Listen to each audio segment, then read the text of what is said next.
दोस्तों, आज वास्तुशास्त्र में मैं आपके लिए बहुत ही एक गंभीर टॉपिक लेके आया हूँ। बहुत इंपॉर्टेंट टॉपिक है आप सभी के लिए जो भी अपना नया घर बना रहे हैं, उन सभी के लिए आज बहुत अच्छा और बहुत ही इंपॉर्टेंट टॉपिक है। दोस्तों, जब भी हम नया मकान बनाना शुरू करते हैं तो बहुत सारी अलग अलग तरीके का मटेरियल इस्तेमाल होता है। ईंटें भी आती है, लकड़ी भी आती है और सीमेंट भी आता है, स्टोन डस्ट भी आता है, बहुत सारी अलग अलग तरीके का लोहा भी आता है, बहुत सारी अलग अलग तरीके का सामान इस्तेमाल किया जाता है। बट बहुत बार हम जाने अनजाने में ऐसी चीजों का इस्तेमाल कर लेते हैं। एक विजिट किया था काफी दिन पहले एक क्लाइंट के यहाँ पे, तो उनका नया घर बन रहा था। वहां पर अभी नींव खोद के थोड़ा अभी नींव पे मतलब काम चल रहा था, ग्राउंड लेवल पे ही था सारा काम। तो वहां पर जब विजिट करा, बड़ी एक अजीब सी फीलिंग आई मेरे को। मैंने उनसे पूछा कि सर ये आपने प्लॉट जब लिया था तब ये ऐसे ही था? कहते नहीं सर, हमने इसमें भरत कराया है। उन्होंने कहीं से मलबा डलवाया था अपने, मलबा होता है ना पुराने टूटा फूटा ईंट रोड़ी ऐसे टूटा हुआ वो आता है जो, वो कहीं से उन्होंने 3-4 ट्रक मलबा खरीद के उसको घर को ऊंचा करने के लिए वो मलबा डलवाया था उन्होंने। तो वो मलबा किसी पुराने मकान का था जो उन्होंने वहां पर यूज कर रखा था, और सिर्फ थोड़े से पैसे बचाने के चक्कर में उन्होंने ये काम करा। दोस्तों, ये बहुत बड़ा एक वास्तु दोष बनाता है आपके नए घर में। जब भी आप नया घर बनाते हैं और उस घर में एक भी पुरानी चीज का इस्तेमाल करते हैं बिल्डिंग मटेरियल में, जैसे आपका सीमेंट हो गया या रेता हो गया या कोई भी ऐसी चीज, स्टोन डस्ट हो गया, मलबा हो गया, पुरानी लकड़ी का इस्तेमाल हम कर लेते हैं जिसका हमें सोर्स नहीं पता, या बहुत पुराना हमें पता है कि ये 20 साल से विंडो एक घर में लगी हुई थी, बट हम जाके बहुत सारी ऐसी मार्केट्स हैं आजकल दुनिया में, बहुत सारे कंट्रीज में मैंने अलग अलग टाइप के कॉन्सेप्ट्स देखे हैं इन सब चीजों के लिए। तो वो आप अपने घर की कंस्ट्रक्शन में इस्तेमाल कर लेते हैं। दोस्तों, वो चीज आप लाइफ टाइम के लिए अपने साथ अटैच कर रहे हैं।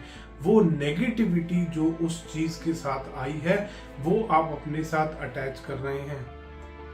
वैसे तो वो जो मलबा है वो पुराने मकान का टूटा हुआ मलबा है, जो पुराने मकान का टूट के निकला है, वो आप अपने नए मकान की बेस में डाल रहे हैं। खुद सोचो दोस्तों, आप कितना गड़बड़ी कर रहे हैं अपने खुद के साथ। आप इतनी गड़बड़ी कर रहे हैं, थोड़े से पैसे बचाने के चक्कर में आपने ये गलत काम कर दिया और सारी उम्र आपको भुगतना पड़ेगा। कैसे भुगतना पड़ता है? बहुत बार ऐसी चीजें हमने नोटिस करी हैं कि बहुत बार वाइब्रेशंस जब हम चेक करते हैं, अर्थ की वाइब्रेशन चेक करते हैं, तब हमें कई बार फ्लक्चुएशंस उसमें बहुत ज्यादा मिलती है। पहली बार स्कैन करी कुछ और रिजल्ट आया, सेकंड टाइम स्कैन करा कुछ और आया, थर्ड टाइम स्कैन करा कुछ और आया। बार बार जब स्कैन करते तब पता लगता है कि यहाँ पर तो कुछ गड़बड़ी है। गड़बड़ी क्या होती है? जब धीरे धीरे हिस्ट्री निकालते हैं कि कैसे बनाया, किसने बनाया, क्यों बनाया, सारी चीजें जब पता लगनी शुरू होती हैं, फिर समझ में आता है प्लॉट तो बिल्कुल साफ है, 20 साल से ही प्लॉट इन्हीं के पास है, इसका मतलब प्लॉट में तो कोई कमी नहीं है।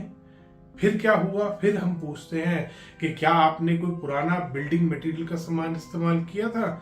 फिर वो बताते हैं हाँ जी हमने मलबा इस्तेमाल किया था, वो फलाने एक दोस्त की मेरे कोठी का री रेनोवेशन चल रहा था, उसके यहाँ से मलबा निकला था, तो एक ट्रॉली एक ट्रक मलबा मैंने यहाँ पर डलवा लिया था। दोस्तों, ये आप नहीं समझ पा रहे, आप नहीं समझते, नहीं जानते, ना गौर करते इस चीज पे कि वो चीज आपके घर के लिए कितनी हार्मफुल हो रही है, वो अर्थ से कितनी नेगेटिविटी आपको दे रही है वो चीज। आप इस चीज को सोचते नहीं है। नया मकान बना रहे हैं तो नए सामान का इस्तेमाल कीजिए, साफ मिट्टी मंगाइए कहीं से भी। अगर आपको भरत भी करना है, ऊंचा करना है अपना मकान, साफ मिट्टी मंगवाइए कहीं से भी। पुराने मलबे का इस्तेमाल, पुरानी खिड़कियों का इस्तेमाल, बहुत बार खिड़कियां खरीद लेते हैं लोग, हमें सोर्स नहीं पता होता कहां से आ रही हैं खिड़कियां, कहां से आया है ये दरवाजा निकल के। मार्केट में जाके सेकेंड हैंड की दुकान पे पुराने जो सामान बेचने वाले दुकानदार होते हैं उनकी दुकान से जाके ले आते हैं। बहुत बार हमें सोर्स पता भी होता है तो भी आप अपने नए मकान को जब बना रहे हैं थोड़े से पैसे बचाने के चक्कर में पुराने सामान का इस्तेमाल बिल्कुल नहीं करना। ये बहुत ज्यादा नेगेटिव हो जाता है। वास्तु कंसल्टेंट्स बहुत बार ऐसा होता है उनके साथ कि वो रिजल्ट नहीं दे पाते इन छोटी छोटी कमियों की वजह से, और बहुत बड़े बड़े प्रॉब्लम्स क्रिएट करती हैं छोटी छोटी चीजें। आपके घर में अगर एक चौखट भी आपने पुरानी लकड़ की लगा ली तो सोच लीजिए कि आपने एक प्रॉब्लम क्रिएट कर ली अपने लिए, बहुत बड़ी मुसीबत बना ली आपने। वो इतना नेगेटिव होता है दोस्तों, कई बार वो काम नहीं भी करती। तो आप बेहतर होगा कि ऐसी चीजों का इस्तेमाल ना करें। और ऐसा मेरे साथ लाइफ में पहली बार नहीं हुआ, बहुत बार हमने देखा है। एक बार एक क्लाइंट ने बताया कि सर मेरे ना इस वाले दरवाजे में बहुत जल्दी उसमें टर्माइट के कीड़े आ जाते हैं, बाकी सब दरवाजे ठीक हैं। उनको किसी पंडित जी ने बोला था कि एक पुराना दरवाजा जरूर लगाना है अपने घर में, बाकी सब नहीं लगा लो, एक चीज पुरानी जरूर लगानी है आपको अपने घर में। और वो एक चीज वो दरवाजा था जिसने उसके आसपास का जो वो ईंटें थी और जो सीमेंट था उस तक को कमजोर कर दिया था। दोस्तों एक छोटी सी चौखट और दरवाजा इतना बड़ा नुकसान कर रहा था उनके घर में कि उसके आसपास की ईंटों को खराब करना शुरू कर दिया था उस चौखट ने। तो इन चक्करों में ना पड़े दोस्तों, थोड़ा सा लॉजिकल और साइंटिफिक बनिए, हर चीज के पीछे का लॉजिक जानिए। अगर आप एक झूठ से धोखे से बचना चाहते हैं तो लॉजिक जानिए हर चीज का, कि अगर मैं कोई काम कर रहा हूं, अगर कोई वास्तु कंसल्टेंट बता रहा है हरी टेप लगा लो, तो क्यों लगा लो, ये मुझे दिखा दो कि इस टेप से क्या फायदा होने वाला है। क्या सच में हरी टेप से फायदा होता है? क्या सच में पुराना सामान इस्तेमाल करने से कोई फायदा मिला आपको? एक बार अपने मन से जरूर पूछिएगा दोस्तों, आपको जवाब मिल जाएगा। क्या प्लास्टिक के जो हम बहुत बार सामान इस्तेमाल करते हैं, जो प्लास्टिक के वास्तु प्रोडक्ट्स बिक रहे हैं आज की डेट में, क्या आपको फायदा मिलता है उससे? आपको लगता है कि प्लास्टिक जिसको दुनिया बैन करने के लिए घूम रही है उससे आपको बेनिफिट मिल सकता है? बहुत सारे प्लास्टिक के अलग अलग टाइप के प्रोडक्ट्स बिक रहे हैं आजकल मार्केट में। क्या आपको सच में लगता है उससे फायदा मिल सकता है आपको? तो हर चीज के पीछे का लॉजिक जानिए। इसीलिए ध्यान रखेंगे अगली बार अपना जब नया मकान बना रहे हैं, अपने सपनों का मकान बना रहे हैं, उसमें पुरानी चीजों का इस्तेमाल ना करें, बिल्कुल नहीं करना। आपको हर चीज बढ़िया नई आपको खरीद के लगानी है अपने घर में, ताकि वो घर आपको खुशियां दे सके। हर चीज के साथ एनर्जीज जुड़ी रहती हैं।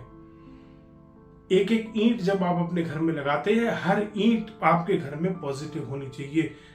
जो मिट्टी आप अपने घर में डाल रहे हैं वो मिट्टी आपके लिए बहुत पॉजिटिव होनी चाहिए। वो मिट्टी किसी गंदी जगह की नहीं होनी चाहिए। मिट्टी को देख के जब आपको खुशी मिले, आपको अच्छा फील हो, उस मिट्टी को यूज करिए। सच में ये बहुत छोटी छोटी काम की बातें हैं। बहुत बार हम नोटिस करते हैं, क्लाइंट के यहाँ एक विजिट किया था, एक छोटा सा एक्सपीरियंस शेयर कर रहा हूँ।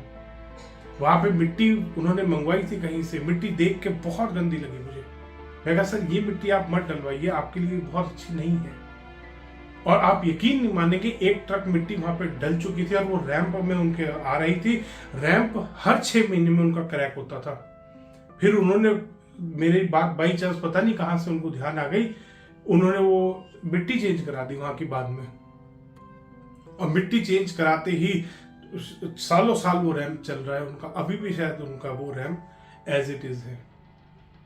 बहुत बार हमारे को अंदर से भी इंट्यूशन आता है कि ये चीज ठीक नहीं है, उसको कभी मत करना दोस्तों।